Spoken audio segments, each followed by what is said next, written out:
I know there are things that I can do on a daily basis to put myself in a more positive environment and set myself up with more success. And the more I can do those things and control those things, the easier it is for me to more quickly identify those self-limiting beliefs that continue to come up and deal with them in a healthy way. Welcome to the Blueprint Breakers podcast. What is a blueprint breaker? If you live your life outside the typical traditional lifestyle blueprint, you are a blueprint breaker. We are here to start a conversation, to assemble resources, and to build a community. This podcast is for empowered women in midlife and beyond who are preparing for a powerful next era of life. My name is Amy A. Palmer. I am your host and facilitator for our conversations. Sit back, relax, enjoy the show. To stay connected, up to date, and to receive all of our free resources and gifts along the way, join us at community.blueprintbreakers.com. Here we are, smack dab in the middle of summer. Hope you are having a glorious, glorious summer. And we are a little bit past the midway point in our year. Most of us don't spend midsummer thinking about goals or setting or starting or aiming for goals, but many of us do. Maybe this is the time to be talking about goal setting and doing it in a way that is in alignment with our heart and doing it in a way that helps us to build our own self-worth, self-love, and all the things.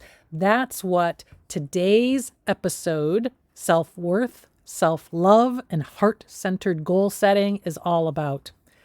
I get to sit down with my friend and colleague, Julie Smith, and we have a great conversation about all of these topics. Julie is a global pharmaceutical leader turned life coach. For the past 25 years, she's been navigating the corporate world while raising two daughters and being a farm wife. Witnessing the transformative power of personal growth, Julie now uses her unique experience and compassionate coaching framework to help others unlock their potential and achieve goals with laser focus. Julie's passion lies in empowering women through aging and menopause.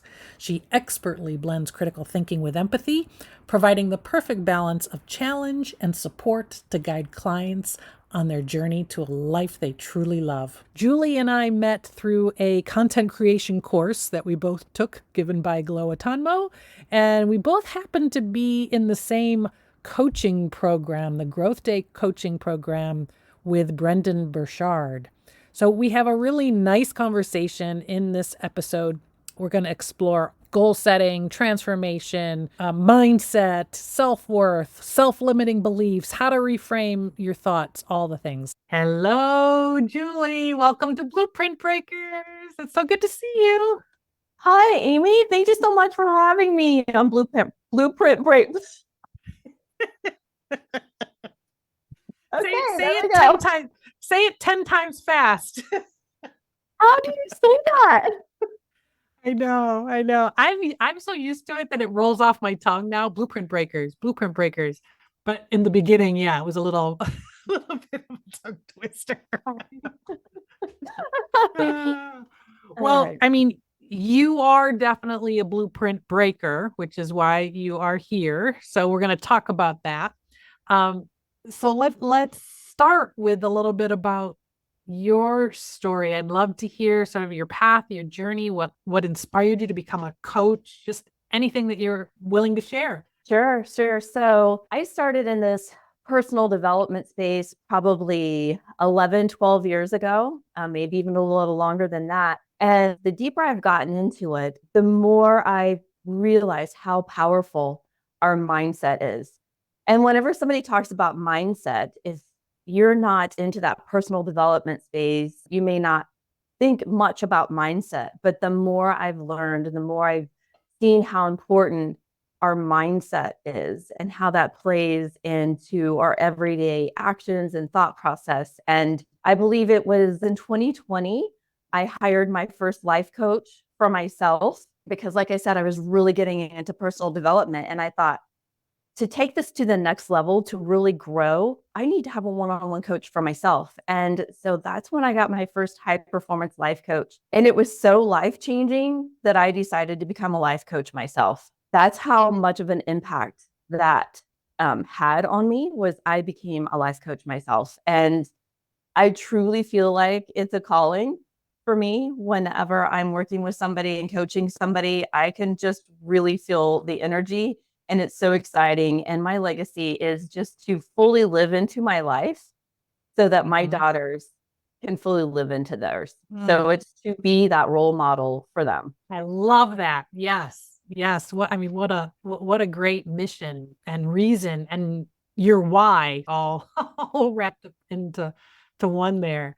Now, when you said you got your own high performance coach or life coach for yourself first, we hear about that and we hear how life changing it can be and what an impact it can have and everything. How was it? Like, in what way was it life changing for, other than the fact that it led you to your vocation, your calling? Any other ways that you can share and like how you felt it made a difference? Sure. So working with a life coach is very different than working with like a consultant or a therapist.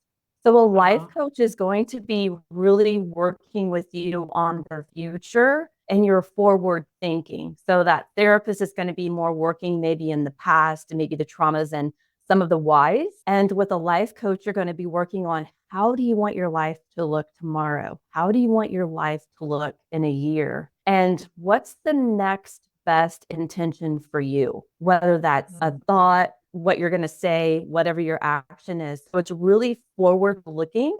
And that was really exciting for me, was that forward looking and really thinking about that aspirational future. And it really brought back to me something that I had been lacking, which was a daily motivation and daily inspiration, right? So our motivation can come and go, Yeah. right? But when I'm more focused on the future, so you don't want to live in the future, right? But when you can focus on the future, it really helps you to stay motivated and can really connect you with the why to give you that inspiration and that daily motivation. So it's not always about that hard grind and woe is me and look at all the problems I've had to deal with today, because life is hard enough. So what can we do to infuse our life with more motivation? And that's really what life coaching has done for me. And that was the shift for me.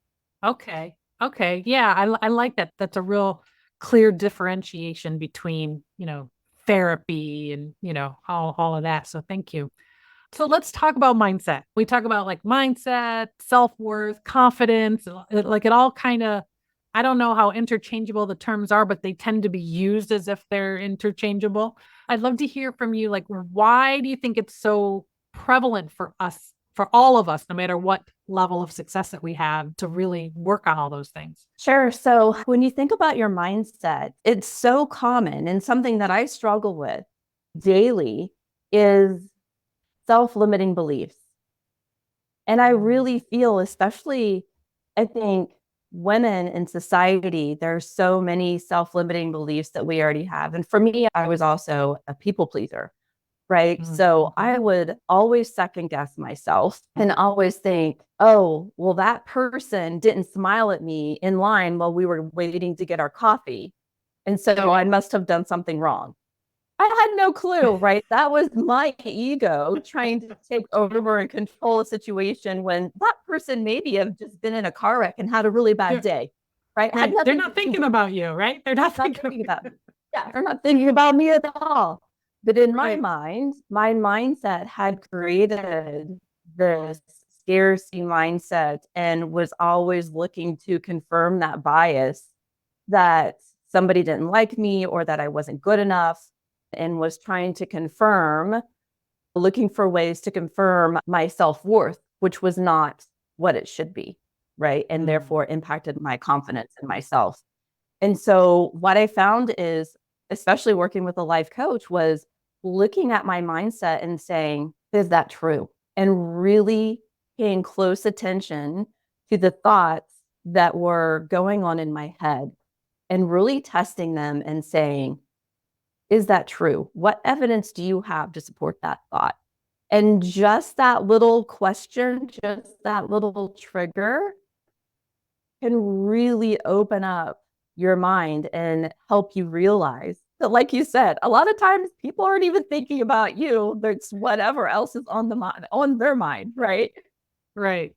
Right. So when you do that, so I'm kind of putting myself in those shoes, isn't it true? Do you have evidence that supports that? And I know from my like analytical mind, so I wouldn't put it past myself to like start arguing with, start going, well, yeah, I do have evidence. Do you find yourself ever going around in circles as you're trying to dispel that limiting belief? Yes, because I have a very analytical mind as well. I'm a Mm-hmm. critical thinker. It's a blessing and a curse. Yep. Yep. And it is very easy to do. But again, if you, I will just continue to ask myself if I get into that kind of circular argument of just Mm-hmm. asking myself, is it true? What evidence truly exists? And it's Mm. really being very raw with my thoughts and saying, now really, did that really exist? It's kind of being that tough love coach or life coach, right? Of saying, now really, did that really happen? And when I would get into some thoughts or certain situations, I would have to journal to even kind of get myself out of it because I would start to get in that circular mindset.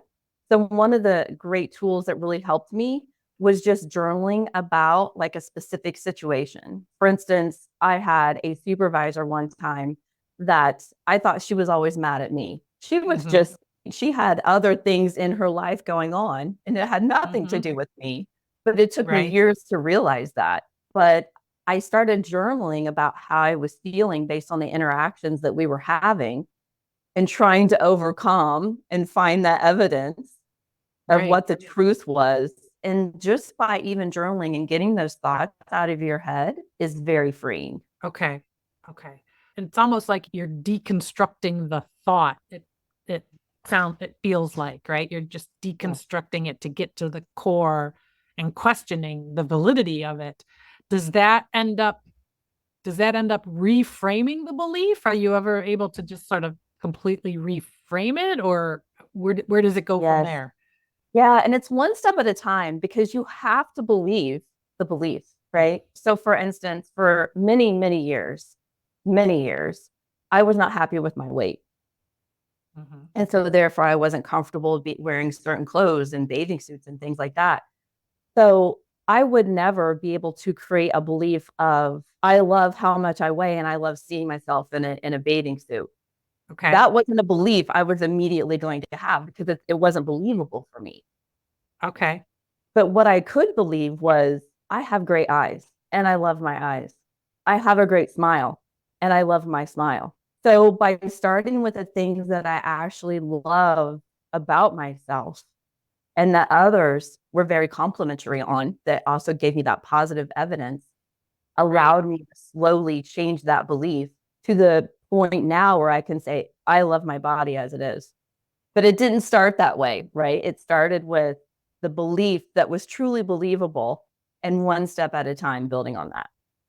Okay. That makes sense. How long of a journey was that for you? So And that was not necessarily with that specific example, but in general of being able to take it apart and turn around the thinking and really sort of embrace the belief in a positive way. Like, is that how long did that take? it varies. Some of the self-limiting beliefs have been ingrained in me for years, decades, Right. right? Yeah. And it's been very interesting. Some of those I've been able to immediately rewire. Uh-huh. Some of those have taken a lot longer to rewire. And I think there's a lot of different reasons for that. Right. Some very quickly, and some can take weeks to months. And also, how Yeah. much am I focused on it, right? Right. My reason for asking is because I can relate to that because it's been something I've dealt with my entire life too. I think we probably all have. And I've wanted to work on it at different points of my adulthood, but it doesn't seem to stick, right? It seems to require ongoing work and ongoing effort to quiet that negative talk, to turn that self-limiting belief around. And by doing that, getting in touch with self-worth and everything. And my experience is very similar to what you're describing, where there's some beliefs that, especially in very recent years, it was almost like an aha moment with the belief. Like a light bulb came on, and I was like, oh, and I was able to let it go and not feel anchored by it. And then there's some that are just so deeply ingrained. I almost feel like it's in my DNA, like it's in my cells or something. And it's those beliefs, and they surface like in the cyclical format, and it seems like those are the ones that require like constant work on it. I mean, do you find that too? Yeah, so I think it's also knowing your triggers, right? Mm. So I'll get a little heavy here for a second. I've in the last few months have realized like one of my triggers is abandonment. And I didn't realize that for a really long time. And Uh-huh. finally, I've done a lot of work, with therapy and life coaching and everything. And I've realized that I have a real trigger with abandonment. And the way I deal with that many times would be with comfort food. And once I realized and made that connection, when I start to feel, and a lot of times I don't even recognize that what I'm feeling is abandonment until I give myself the opportunity, time to really feel what's going on in my body and really to connect with that emotion. And then I can say, ah, you're feeling abandonment again. That's why you're wanting to eat all these comfort foods and just go to the cabinet and get out the chips and dip and just like start like eating mindlessly, right? And it's because you're trying to comfort yourself to seal that abandonment wound. And when I can lean into that emotion and realize, no, you're safe, you're not being abandoned, you're fine, then I'm able to let that emotion feel it in my body and let it go. And that one's a very, very deep one that it's taken me years to realize, but it's through the work, like I said, with therapy and with life coaching, but it's also putting processes and systems into your daily life. Because I also know when I start to get tired, when I don't get enough sleep, when I'm not taking care of my nutrition, when I'm not getting enough exercise, when I've surrounded myself with maybe some people who aren't as positive influences in my life, those type of situations can make those self-limiting beliefs become more prevalent. Yes.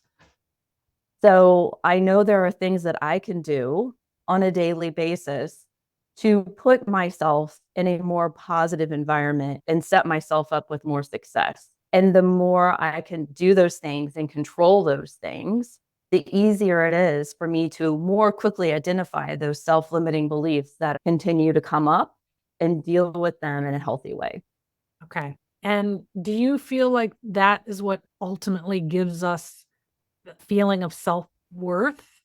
Just the whole worthiness conversation? That's a really deep conversation. So I think the self worth only comes with self love.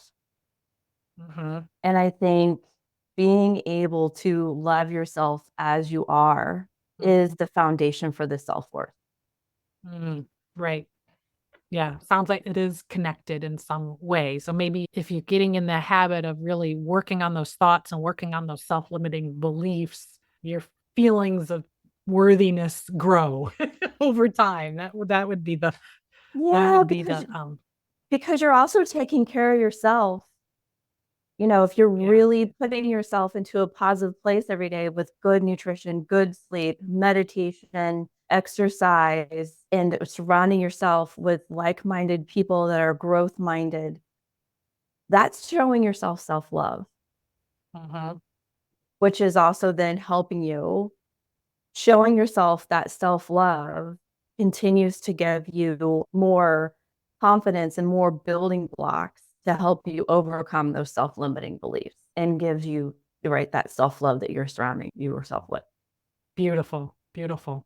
Over the last few years, I've been on a journey. I'm a type A personality with a deep corporate background. I know you have a corporate background yourself.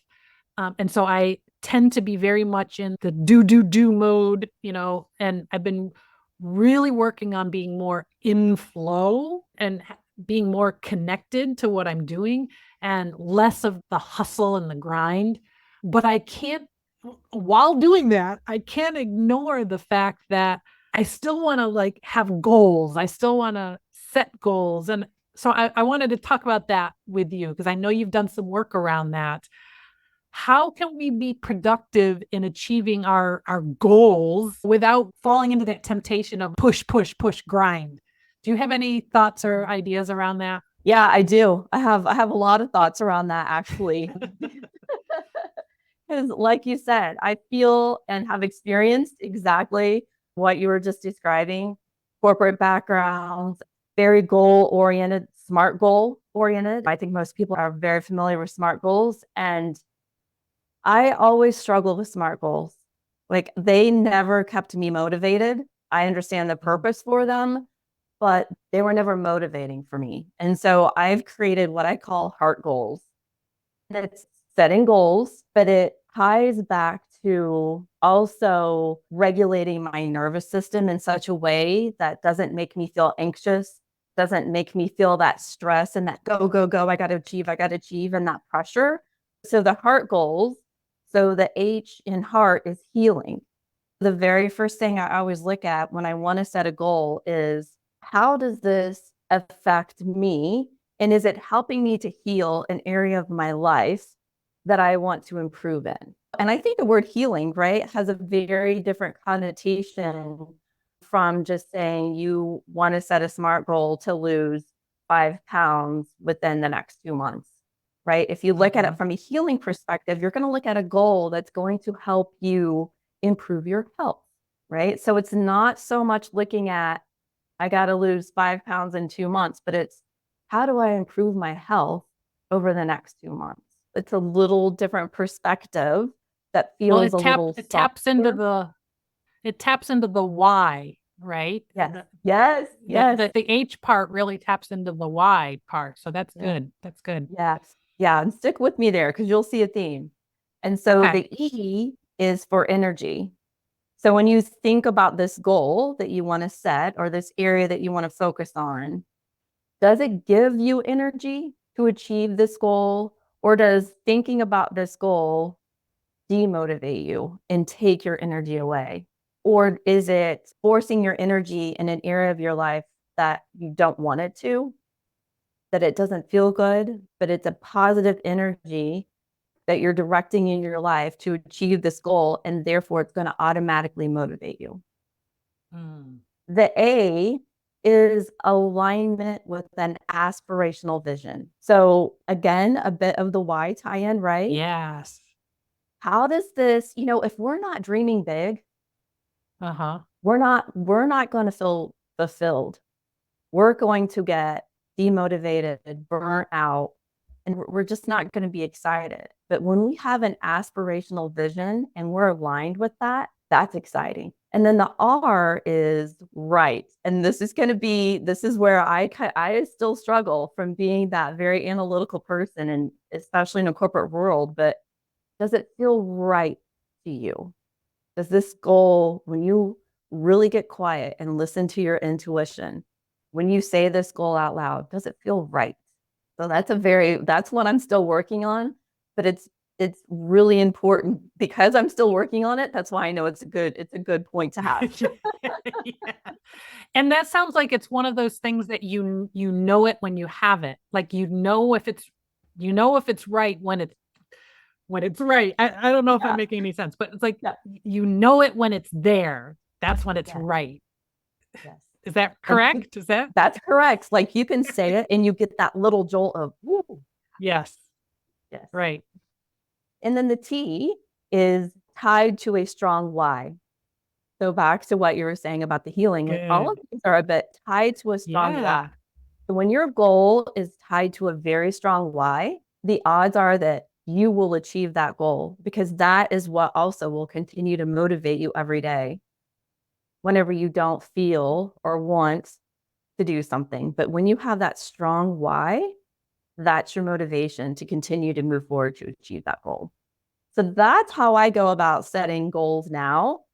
I look at the healing, the energy, the aspirational alignment. Does it feel right? And does it tie to a strong why in my life? Excellent. Excellent. I love that, because then it seems like that's how you stay in alignment. That's how you stay true to your passion, your purpose, your mission. It all comes together. So that's fabulous. As we wrap, any last thoughts, ideas, comments for the listener as we talk about confidence and mindset and setting goals and getting it done and feeling in alignment? Any other thoughts on that? Yeah, and I think for sure, we were just talking about heart goals. Whenever you are achieving your goals and you're working towards those goals that feel aligned for you and feel right and bring you energy, that in and of itself is going to bring you that confidence. And that's going to demonstrate to yourself that self-love, that you're loving yourself, right? Mm-hmm. Because if we don't love ourselves, how can we fully love others? People in the past have told me, oh, it's very selfish to love yourself. No, it's very selfish to not love yourself, because if you're not loving yourself, you're not able and fully capable to love others. And that's, I think, what we need more of today. Very well said. Thank you, Julie. So how can people find you? They want to hear more about what you do and what you teach and how you coach. Where do they find you? Sure, there's a couple of different ways. I'm on Instagram, juliesmith.lifecoach. Pretty easy there. You'll see my stand store, which will give you very quickly how you can connect with me. I have some free guides on there for heart goal planning, even if you're interested in that. But then also, I have a website, juliesmithlifecoach.com. So be more than happy if you reach out, and I'd love to talk to you. Well, thank you so much. Thank you so much for coming here today and sharing. I love heart goals. I'll definitely be using that as I, Please as I do. figure out the Let me rest know of the what you year. think. I will. I will. Thank you so much. Yeah, thank you so much, Amy. I appreciate it. Thank you for joining us for today's episode of the Blueprint Breakers podcast, Self-Worth, Self-Love, and Heart-Centered Goal Setting. And a very special thank you to my friend and guest, Julie Smith. Connect with her at juliesmithlifecoaching.com. Thank you again for listening and sharing this episode with your friends. If you haven't done it already, please go to your podcast provider and leave us a 5-star rating. Have a great week. Keep on breaking those blueprints and rewriting your own.